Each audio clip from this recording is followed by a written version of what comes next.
you need to communicate when it is most difficult to communicate. And that is when people need it the most. Welcome to another episode of Chief Influencer. I'm your host, Anthony Shop, co-founder of Social Driver. Let's face it, Washington is the center of influence in the US and arguably in the world. Chief Influencer features leaders who have figured out how to break through in today's fragmented and fast-changing environment.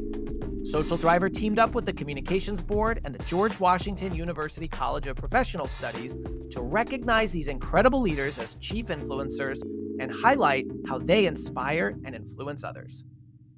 Well, I'm thrilled to introduce today's guest, Alex Wirth.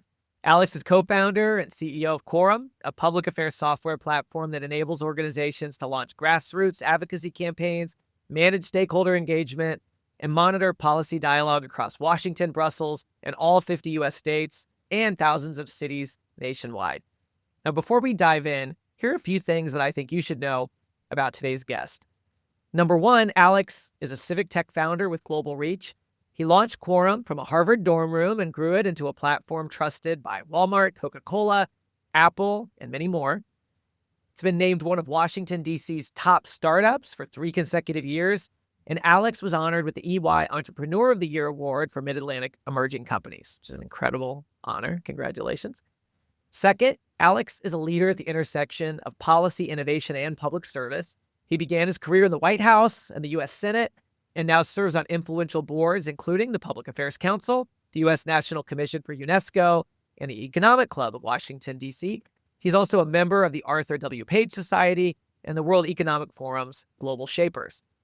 And number 3, Alex is shaping the way influence works in the digital age. From South by Southwest to the United Nations, Alex is a sought-after speaker, helping leaders understand how data, technology, and storytelling can drive meaningful change in public affairs, ensuring that the voices of stakeholders aren't just heard, but that they're acted upon.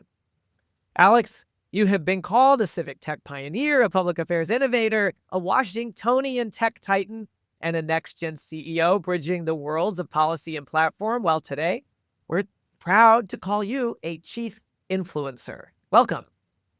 Well, Anthony, thank you for having me. I'm just trying to keep up with you.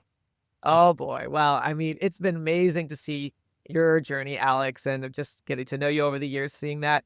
And I want to make sure for folks who don't know you personally that we sort of start back at the beginning. Maybe you can tell us, why did you name your company Quorum? Because I heard there's a story behind that and it might connect to your early experiences as a Senate page. Is that true? Yeah, well, that's right. So I had the opportunity to be a Senate page and spend a couple of months basically sitting on the Senate floor, helping senators with whatever they needed, whether it be their podium or glass of water or running bills and papers around. And so you really get to see the legislative process up close and personal doing that. And one of the biggest takeaways is just the amount of time we spent in quorum calls where they were just waiting for something to happen, or you'd have one member on the floor and they'd be passing it on and just sitting there and nothing was really going on. And I think, regardless of what political party you are, there is a hope that there would be more compromise and more willingness to work across the aisle. And so that's where we came up with the name Quorum, reflective of how do you get together of enough people in a room to do something, whether those be at the same political party, 2 different political parties, 2 different jurisdictions. But a reality is that for there to be progress on any sort of issue, you have to have a quorum. And thus, that's where the name of the company came from. I love it. Love it when there's a good story behind the name. You took a different path, I guess, from many founders. You bootstrapped Quorum before bringing on growth equity. And you built the company with, I heard you just describe it once before as kind of that hacker and hustler model, pairing your vision and sales with your co-founders' tech expertise. How did your approach to starting a business shape your influence as a leader, both internally, because your company has grown so much, so internal influence is so important, but also with investors? Yeah. So I think for starting, one of the key things that's really important to realize is that we all as humans are built differently in how we operate, our social interactions, our personality types, and what we are comfortable with. And I'm a really big believer in Gallup Strength Finders, which I would encourage anyone to take that hasn't. But basically, it comes and highlights every person for 34 unique strengths. Now, 1/4 of those are related to influence. The other fourth related to strategic thinking, a fourth related to relationships, and a fourth related to execution. And one of the things that I just found early on through a mix of my own experiences in school and then early professionally is that I was very good at influence and being able to come and persuade people to do something, whether it be sign on to a coalition and put more coalition logos, sign on to a congressional resolution, come join a given initiative. Or obviously, when we started Quorum, realized that those skills also translated into saying, hey, come use our software. Awesome. And I think important to realize that, not everyone is that way. And so this is where this whole hacker and hustler metaphor comes from. It's a reflection that to start a business, like you need someone to build it, you need someone to sell it. But I also would encourage people in their own organizations to think about their team. You're going to have executors, you're going to have builders, you're going to have strategic thinkers, you're going to have relationship people, you're going to have influencers. And it's how do you pull together all those people for the best of their strengths? And that's how you're going to be most effective. And then you also can start getting some very interesting of how do you match the right strengths in the right roles so that if you need someone on Capitol Hill talking to a member of Congress, like you want your influencers out and going. You want something doing relationships with your members and making sure that people are going to renew on their association dues. Like you want a relationship person. And so that is something that I think I have really come to appreciate over my 11 years in the business world and works to bring to my own life and world. Have you been able, as the organization's grown, to narrow in your strengths and influence because you have more people around you? Or has the demand of having a larger organization required you to flex muscles that you didn't have to early on? Yeah, so it's interesting because I didn't take Strength Finders until I was about 5 years into running the company. And I do think that really when you start running companies, it becomes all about influence. And we're very privileged here at Quorum to have 330 people who work for us. But when I think about like my day to day, I can't manage 330 people. I'm not even aware what every Quorum team member is doing every single day.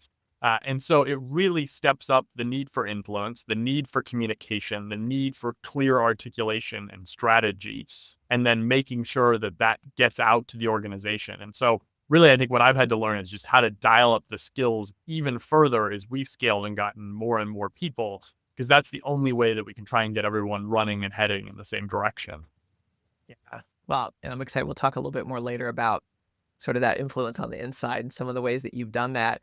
Um, One of the things I heard you say once before, Alex, is that a founder has to be sort of a Superman, but over time they become more like Captain America. I like the hero analogy there. How has your leadership evolved as the company has scaled? And how do you think influence changes at each stage of building a company from, we got started as 2 people to now 330, amazing, and still growing, of course. Yeah. So I got this from a Stanford Business School podcast. So it is an idea I am repeating. I don't get the origination credit for it, but I think it's spot on.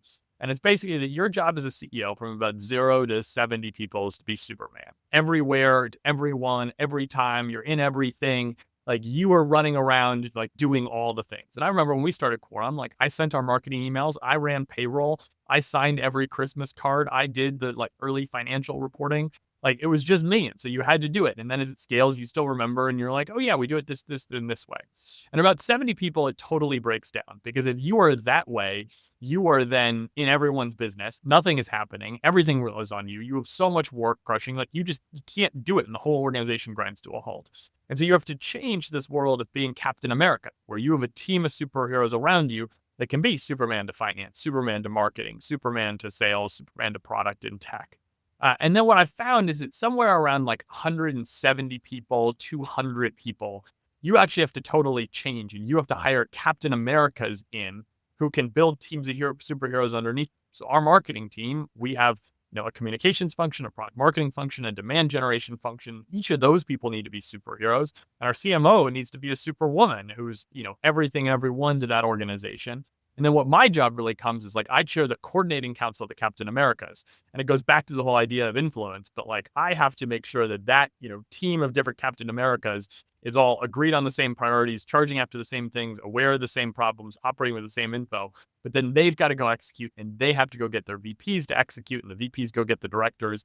And that's how we really are able to move things at scale with 330. but it really does change. And so for individuals growing organizations, whether you're for profit or nonprofit, I think you have to think really thoughtfully around those elements because when you reach a certain size, the team that you're going to need looks different, and the way that you influence in it and are involved in it also is going to be different.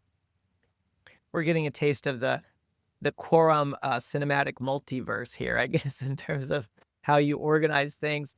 And I'm wondering, as you do grow and you have those layers, what are some ways that you have found inside of your company that you can, maintain the vision and the influence that you want to have as CEO, but knowing now that it's flowing down through all of those other superheroes that you've cultivated? Yeah, so I think the key thing I've, heard other people talk about this, and I really do believe it. Your job as CEO is like being a chief reminding officer, where for someone to really sink something in, you have to say it 5 different plus times, and ideally, you have other people in your organization also saying it, 5 different plus times. And so I really think about that of like how then can we increase the amount of communication that goes out to our team and also make sure that we are a lot of clarity with what is going out. So at the start of the year, we set 3 company-wide priorities, and those are our priorities for the every year. And then I do a monthly co-founder Q&A, and we give an update on our business metrics and also go back through our 3 company-wide priorities. And then every week, I do a weekly video to our team talking about an experience that I've had over the week, a thought that's on my mind. And as you can imagine, they most often relate back to the company-wide priorities. And so we'll also then use that to start meeting. Say, all right, we're talking about this because AI is a company-wide priority, and this is what we're doing to come advance that. And it gives you an opportunity too for team members to kind of check you and say, hey, like, why are we talking about this? This isn't a priority.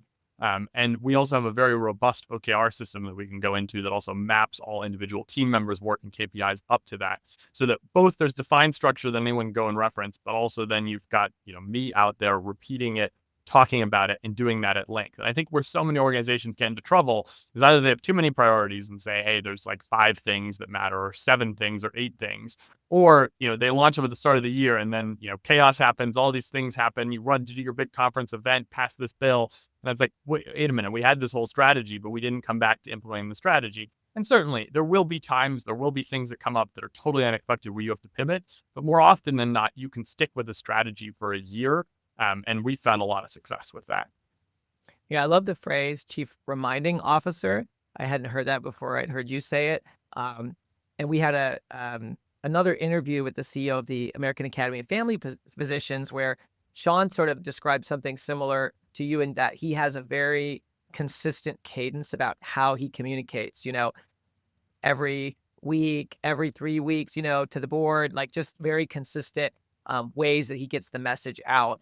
And it sounds like that's really a great strategy that some leaders use. And you're tying it all back to those 3 core priorities. And you have the monthly Q&A, and then each week. How long is that weekly video? And how do you capture that? Because I think a lot of folks sometimes think, yeah, I need to be, whether it's externally on LinkedIn or internally using video, using that type of communication, but sometimes it can seem daunting to them. So, I mean, are you doing it on your phone? Is your team setting up a studio for you? Like, what's it look like for you, Alex, and how long? Yeah. So on that, it can be anywhere from 2 minutes to like 5 or 6 minutes. We're Mac folks, so I use the QuickTime feature on Mac.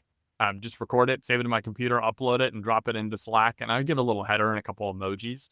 But like, admittedly, it's very simple. Like, I don't have any metrics on like how many people are looking at it. I think I've seen some people use Loom to do it. And so you can actually get metrics on views and repeats, but have found that works very well. And I would encourage folks, like, you really do need to have structure to the communication, because if you're not doing it on a structured cadence, you forget and it doesn't happen. And so when it's like, Yeah. oh, we do a weekly video, like every Friday I record it, like, got to do it. That's the deal before the end of the day. It increases that. I think the challenge that we have is we think we're communicating. We're talking all the time. We're talking in all these meetings. But the reality is that either one, we're talking to a smaller group of people, or whoever we're interacting with, whatever team we're touching in a given day. And then two, people listening, they're probably receiving 50% of what you are saying, maybe 30%, or maybe they hear 50%, but they only remember 30%. And then when you can imagine that again and again, when they're going and telling their team or their direct reports, like, they're operating off of 30% context. And so the more context you can give to the more people, the better off you will be, and the greater the chance that your message is going to go and be received. But you have to have structure to come and be able to do that. I think that's such a great reminder. about the communication and that people don't remember everything. And you might have actually been there, Alex, but I remember many years ago, I went to the Public Affairs Council board meeting where we had sort of a day-long program at Stanford Business School. And there was a great lecture. I wish I could remember the professor's name. And he sort of shared this exercise that, when you share something, people remember what's at the beginning, what's at the end, but they sort of forget what's in the middle. And if you look at how most leaders and CEOs communicate, they often put all the important stuff in the middle, which is where people forget things. And so, keeping it really short, like you do with these videos, is one really effective way. But then to your point, just continuing to remind, because not everybody's going to remember everything that you say. So if you keep hitting them multiple times with that consistent structure, it really helps. And I think two things on that. One, I would encourage you just communicate one topic at a time. People are overwhelmed. So the same way there's like one thing on LinkedIn when you post it, send one note to your team about one thing. Like my Yeah. videos are never about multiple things. It's about one thing. And if you're doing enough of that, people will actually sit and read it and process and internalize it. And so I think where people get in trouble is they're like, oh, I need to do a newsletter. And then the newsletter is like 5 things. And then it's like, Yeah. well, what of those did I remember? Like, what is important here? Just like send it about the one thing. But why I remember it, I think the other thing that I picked up from when we were at the Stanford Business School session together is also this piece in this theory of communication that you need to communicate when it is most difficult to communicate. And that is when people need it the most. And that really struck with me because as there are thorny issues that come up, or there's uncertainty or doubt, or you don't have an immediately polished answer or response for something to do it, and other people know about it, obviously there's then leads to uncertainty around that, where people are like, hey, what's happening, what's going on. And like I'll share the example here where we just moved and we have a new office, hence the background that we're still moving it on. But everyone knew at the office that our lease was up. And so they're like wondering like, well, what's happening? And like, are we moving somewhere? Are we gonna have an office? Are we not going to have an office? Like what's going on? There's doubt. Now on our end, we were working to sign the lease. And so like, we didn't have anything to communicate, but like people are living in that uncertainty. And so when you give them something and say, hey, look, we've got a place, we're going to be down here in Metro Center. Here's exactly when, we are going to move, and just to share them more as you can. It might be uncomfortable because it's not signed. It's not a done deal. Like you can't share all the details. It just helps people significantly. And so I really thought about that in my own influence in communicating of how can we be in a position and how to make sure to communicate whatever you do know, because it builds trust and it Yeah. builds understanding, and it makes sure that people are hearing, the right facts and the right narrative versus making up one on their own that could be, much more problematic. That's such a great point. Communicating what you know now, even if you don't have all the answers, helps to build trust. Sometimes people hold back because they want to wait till they have everything. And then to your point, the people on the other end are waiting and they're creating their own stories in their mind. So just sharing what you know, even if it's not everything, can be a great way to maintain that two-way communication and really build that trust with, whether it's your own team or whether others. Okay, we've been talking about influence inside of an organization. Great topic to discuss with you because you have an organization that has grown significantly and is very successful. I'd like to switch gears a little bit and talk about sort of influence in Washington. So, Quorum helps organizations track policy, engage stakeholders, you run grassroots campaigns. I wondered if you could share a little bit about what moves the needle today when it comes to influencing Congress. As we record this today, maybe by the time it airs, the world will be a little different, but the government is shut down. We'll see if it is shut down when this airs. But I think a lot of people are wondering, how do you actually influence Congress? How do you actually influence policy? And I imagine that some things have stayed the same, but that some things might have changed in our dynamic world. So you're an expert on this. What do you think? Tell us. Yeah. Well, look, it's a great question, and one that everyone is always working to figure out and make sure that they've got the best answer to. And the one that we have really seen is that it's important to do a full court press. In the same way that I think about being a chief reminding officer internally, you need to be a chief reminding officer to Congress. And you're dealing with people that are not individuals who work for you, who rather are representing a whole congressional district or state and have hundreds, if not thousands of people trying to get a hold of them and get them to do something. And also hundreds of thousands of people that they are representing who are also reaching out and they want to make sure are happy. And so there's just tremendous information going at these folks. And I think it's really interesting when we think back about the first part of our conversation, just the work that we do internally to make sure that our own individuals who work and are on our teams are grading and understanding. You have to amp that up by like 100 as you think about communicating to a member of Congress. So what does that mean? Well, one, you need to have a really good digital strategy that is putting your message out into the ecosystem, whether it be Twitter, LinkedIn, digital advertising, websites, making sure that that is out there and present and that you are consistently talking about it so people see and say, oh, wow, there is a really significant effort around that. The second part of it is then how do you push the communications out to them so that they are constantly hearing the latest thing and update on behalf of the campaign, and they're getting all that info. And really the best way that we see to do that is email, where you should be sending at least monthly, if not a weekly email update of the latest related to your campaign to all your key stakeholders, legislative staff, state legislators, executive branch officials, so that they realize that there's a movement and there's an operation here. And then where it goes is then you got to get into the actual meetings and the day-to-day lobbying and convincing work. And that is best done through, obviously the shoe leather lobbying, sitting down, having relationships, making your pitch. But the key piece and what members of Congress look for is they want to know, do their constituents care? And so this is the part that is so critical is like you need to prove that people in their district actually care about a given issue. And you can do that through grassroots. You can do that for grass tops. You can bring them all the way to Washington, but you've got to make that connection and point and then figure out, can you get those folks to come help with your surround sound? And it kind of goes back to the beginning of the digital engagement and pieces you were putting out, but how do you really have them be part so that they are constantly hearing my constituents care about this? This is a major issue in Washington. Wow, so much is happening. People keep meeting me with on it where there's pressure and momentum. And that is what is key to go get something to break through. You mentioned grass tops. Could you talk about that a little bit more? Because, some of our community might be really familiar with grassroots versus grass tops. Others may not, but I'm finding that it's, maybe more of a priority these days compared to sort of the old school grassroots campaigns where it was all just about, getting people to fill out the form for the letter. So I'd love to kind of hear your expertise around grass tops and what you advise folks to do. Yeah. So look, here's the gold standard of grass tops is having one person for every member of Congress who is a constituent that knows them on a first name basis and is prepared to go talk about your issues and advocate on your behalf. And you'd think, not that hard to do. There are very few organizations in Washington that actually have it mapped out to that level. And my challenge for anyone listening to this is that if you want to do the gold standard of grassroots and grass tops advocacy, it's just that. And if you're just focused on an individual state, even easier. Go every member of Congress, every senator, one person mapped out, and that you have a dedicated program where they're building and strengthening that relationship. Now, if this sounds daunting, what actually is interesting from it is you can go take your database of supporters, and we or others can help you go match that to the FEC files to go figure out, well, where are they donating?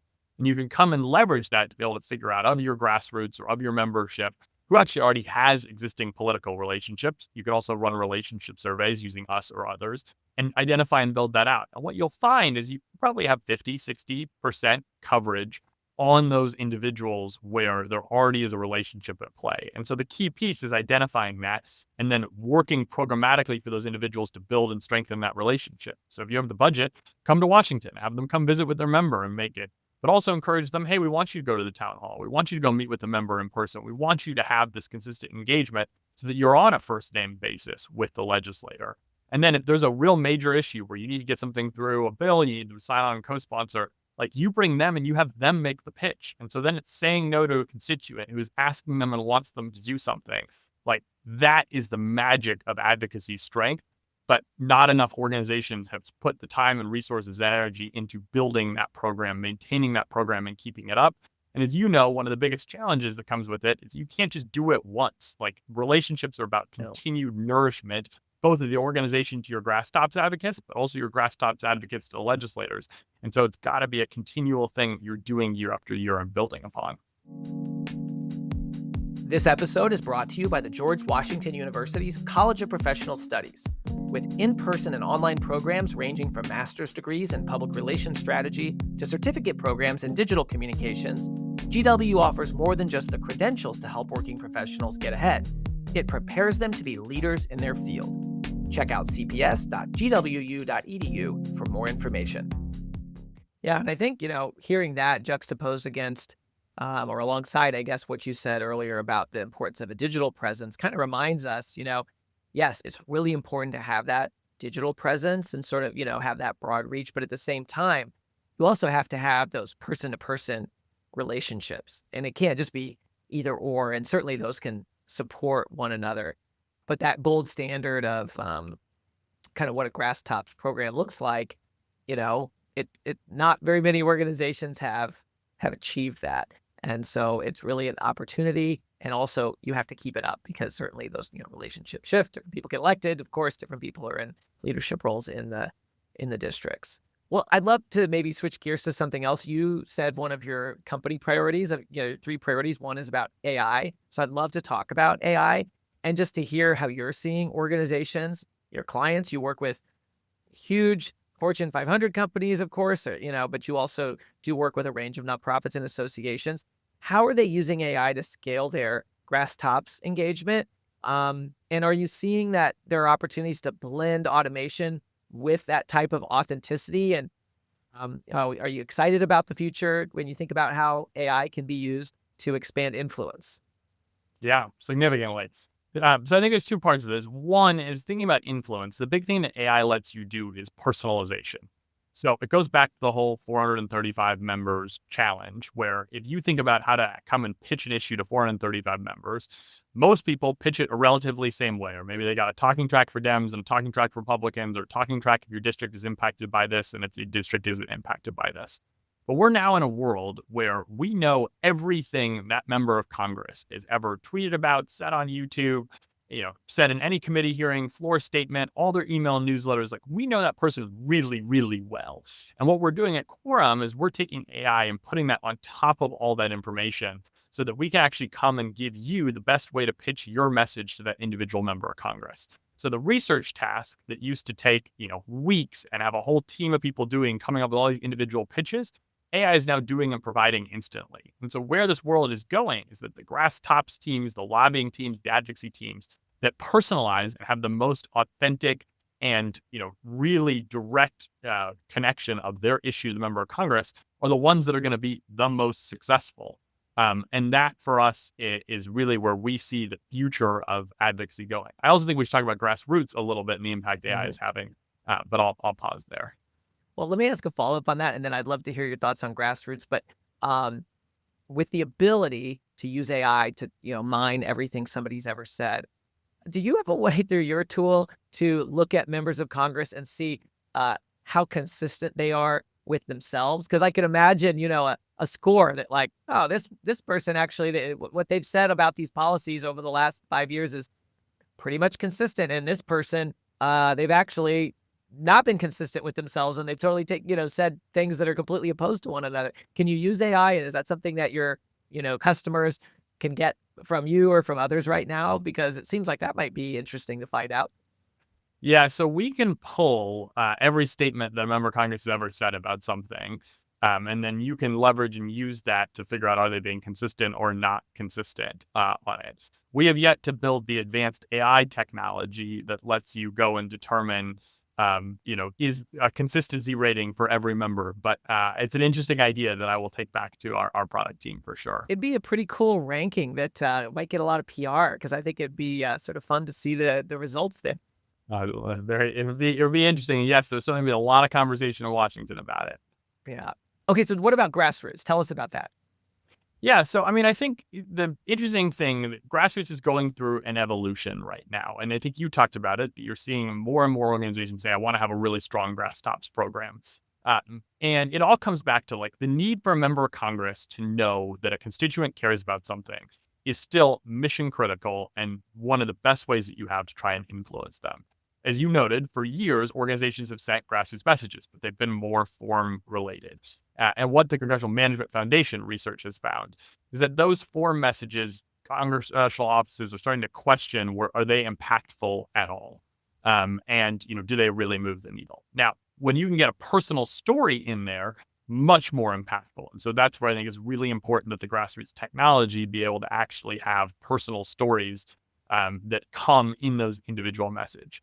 But now what is possible as a result of us and other providers is we can take your personal story and take the organization's talking points and put it together into what is a smooth or AI personalized message. Now, every single message is still submitted by a constituent because it generates right in front of them the same way text would generate if you were using Gemini or ChatGPT. And then they click send and they send that message in. But what's happening on the Hill is you're starting to hear some question of, well, are all these messages AI generated anyway? And that is where, we push back on that very significantly, saying like these are real stories from your constituents. And this starts to talk about the important connection between a grassroots team and a government affairs team. You will need that government affairs team to come and either present the story, and that can be superbly effective, or having the grass tops advocates sit there in person and present the story. But the piece that I would also highlight is where the world is going in terms of influence is towards some of these other ways of communicating. So one is we think about X, and formerly known as Twitter. We now have a whole series of members of Congress that are completely digitally and X literate. And so Mhm. tweeting at them and having constituents tweet at them, they're going to see it. Like they're like any human. They want to know what are people saying about them? What do their constituents say? So when you tweet, I'm a constituent in the 3rd Congressional District in New Mexico, and I want you to do this, like that's going to get noticed. But the other big opportunity that's out there is video. And we're all living in the TikTok era. People are comfortable taking their iPhones, holding it up, and recording a video of them. And as you can imagine, when you get to authenticity of having a constituent have a video and you're the government affairs team presenting and showing that to a member of Congress, or running digital advertising on it, or showing a series of reels at your conference, like, those are the stories that move people. And that's where we get really excited about the tech enhancing, and where we've been leading on the product innovation is bringing in video, bringing in the ability to do grass top, bringing in the ability to do Twitter, personalizing the message, pulling more of the story making, because that's really what we see as the future of influence, how we move beyond just a form email message or beyond some sort of comment that, oh, it's AI generated, which it would never be AI generated. It is all coming from real verified constituents. Alex, let me ask you, other than reducing the friction for advocates to create videos, write, letters, etc., how do you overcome the fact that some of them may just feel less comfortable being an advocate and sharing their story publicly? We see there's some research that people are posting less on social media. It's become in some ways more of a consumption tool for some folks. And in a very, politically polarizing environment where somebody might share their opinion and they might be worried that trolls will come after them or their family might disagree. I'm sure there's a lot of people who have an opinion that they wouldn't mind sharing, but they're not necessarily going to post it publicly, post that video publicly because they just don't necessarily want to wade into that. So other than just reducing the technology friction, how are you helping organizations, or how are some of the organizations you work with encouraging their advocates to really put themselves out there and create those videos and share those messages publicly? Because, publicly, obviously, it makes a big difference if it's out there in that way. Yeah. So I think the biggest thing here, and this is what's interesting, is it's a higher barrier to entry to get someone to do grass tops or to record a video, but you don't need as many because it's no longer about, hey, did I send, 100,000 messages into the office? Like, yeah, that's effective when you can get to that level. But if it's like, hey, I'm going to send 60 messages or get 5 to 10 videos, like that's okay. Because if realistically, you're going to sit down and present a member of Congress, pull up the iPad, they're not going to listen to 60 videos. Like they're going to listen, you're going to give them the 5 most impactful. Let alone probably it's like the 1 or 2 most impactful. And then if you think about like running digital ads, part of it goes back to chief reminding officer. Like there's a reason why the sports, shows and games that you watch, you see the same ad 5, 10 times. It's the only way you're going to remember something. So ideally, you get the same great video of someone, and that's the ad that's playing over and over again of them making that pitch to those members. Or similar with grass tops, like you need one person. And yes, it'd be great if they had a petition of other people in their district, or they're able to come in and say, I represent these 100 people that have all sent you a letter, and have that combined and together. But really what's going to move the needle is, Alex from the 3rd Congressional District in New Mexico coming and saying, hey, I've known you for 10 years. I would like you to come take this action. Like that's what moves. And so that's where I think, there is a benefit to organizations of, hey, the bar is going up, but luckily you don't have to get as many people above the bar to still have that same level of influence. Got it. That's really helpful. I want to ask you, we had someone Nneka Chiazor from the Public Affairs Council, their new president, on Chief Influencer recently. She said that public affairs is no longer just a cost center. It's really an investment for organizations and industries that can drive value. How are you seeing companies measure and prove the ROI of their public affairs work? Yeah. So it's interesting. We did our annual Wonk Summit about 2 weeks ago. We were talking about this with Omar Vargas, the head of government affairs for General Motors.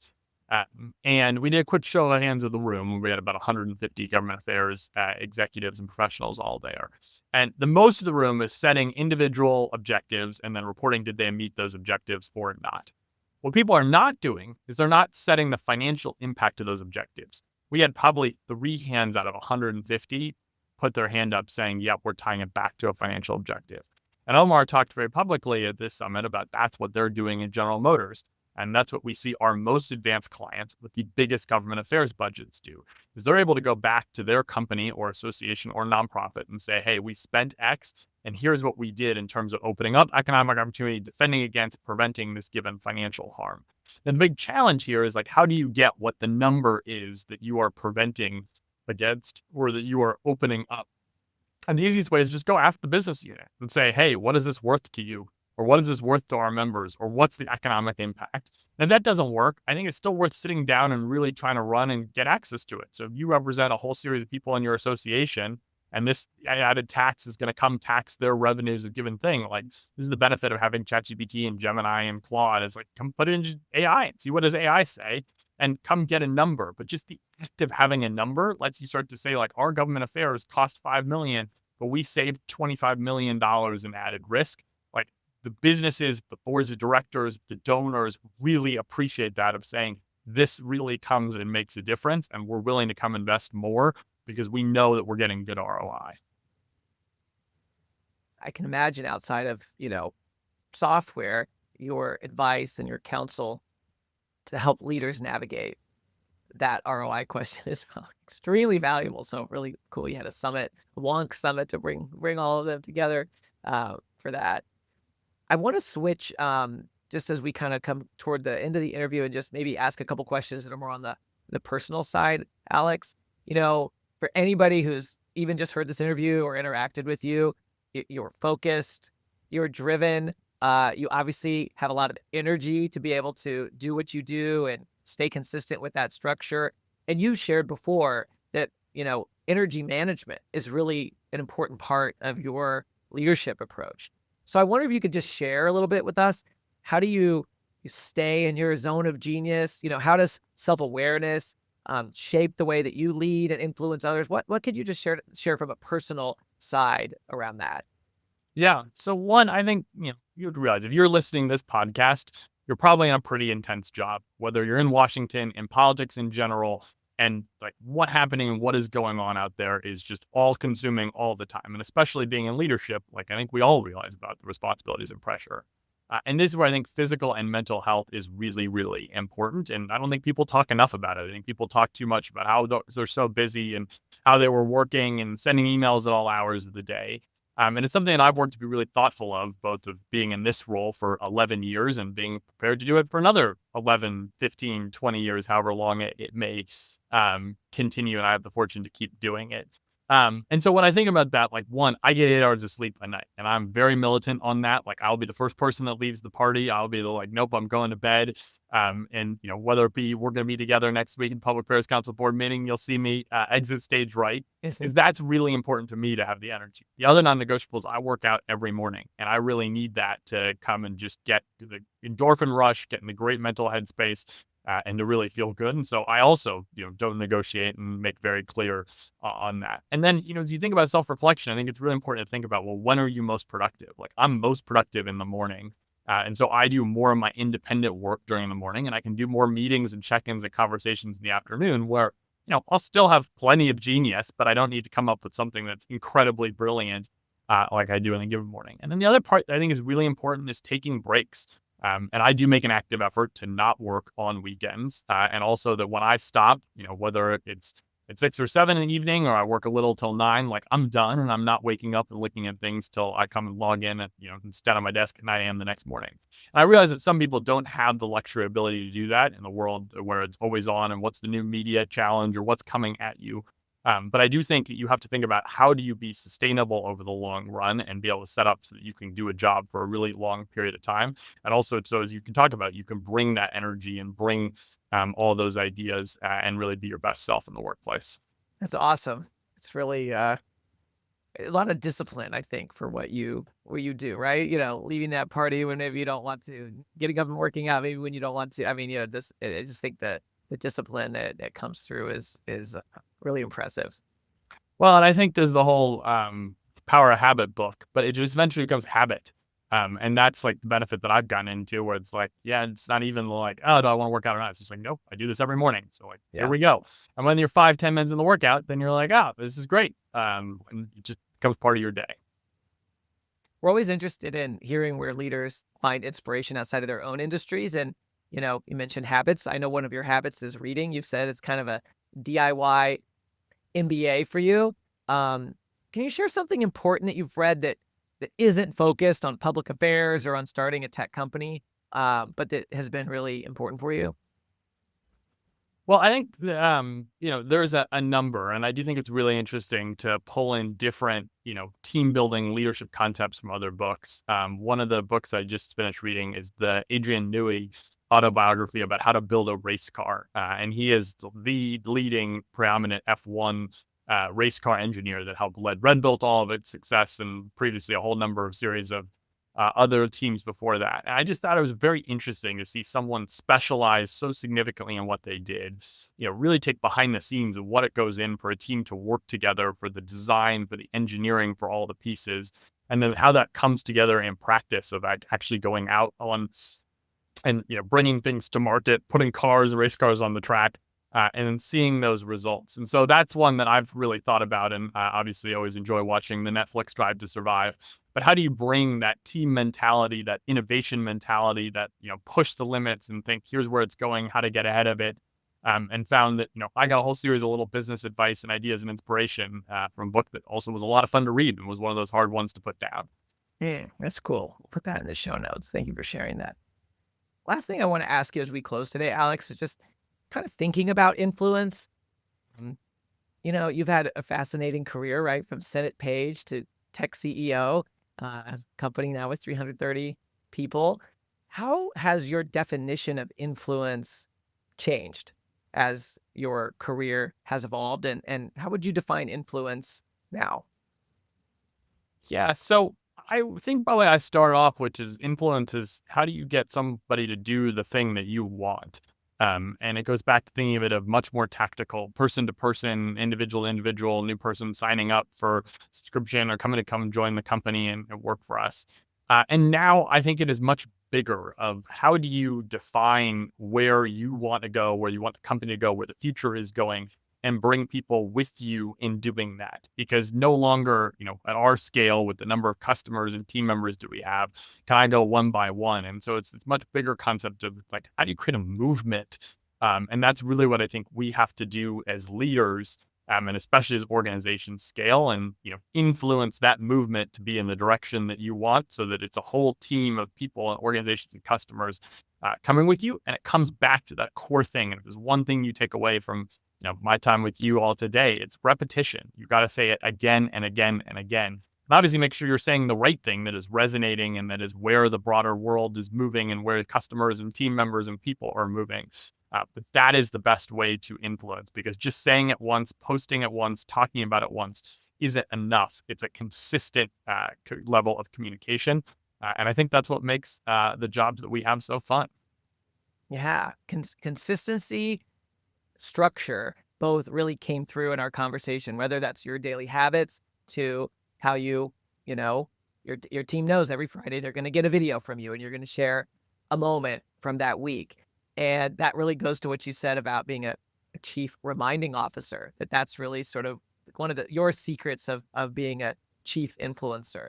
But just to pick up on what you said there at the end as well, as you have evolved your thinking on influence and seeing that it's bringing people along with you and, creating a movement, We talked a lot about how you've done that inside your organization. And I think what I've observed is that you've done that extremely effectively with the market you serve, with leaders in public affairs. And you even shared an example of, the summit that you had. I mean, really, what a successful event to be able to have leaders come together, 150 of them, where they're looking to you not only for answers on the future of public affairs, but as a convener, bringing them together. And you're certainly using that as an opportunity for you and your team to hear from them. And I've seen that you've evolved your products, your services, your offerings to be able to meet what the customers want. And so I think that maybe that two-way type of influence seems like one of the secrets to your success as well. And I just wondered if you might want to say anything else about that before we close. Well, I think there's always room to do better. And that's where even I hear you talk about it, and I'm like, I hear me talk about it and give this advice. I'm like, I should post on LinkedIn more. We should do more communication, do more podcasts and more pieces. And obviously, I think you even look at this of, you've got a whole series of people talking about influence. For all listeners, I would keep listening because it's that habit, that continuity, that repetitiveness, and know that no one out there is perfect. Even the best can always get better. And I think that's what's so fun about being with you all today. And Anthony, for you having me on. Well, thank you, Alex. I really appreciate you joining us, sharing your wisdom, your expertise. It's been really cool to see your success over the last 11 years, and I know it's going to continue. And we're just thrilled that you're now part of our Chief Influencer community. So thank you. Awesome. Thanks for having me. Chief Influencer is a production of Social Driver. We help clients transform complexity into clarity with people-centered strategies. Whether you're looking to elevate the influence of your brand or of your leaders, check out socialdriver.com to learn more. For show notes or to nominate a guest, visit us at chiefinfluencer.org or follow Chief Influencer on LinkedIn.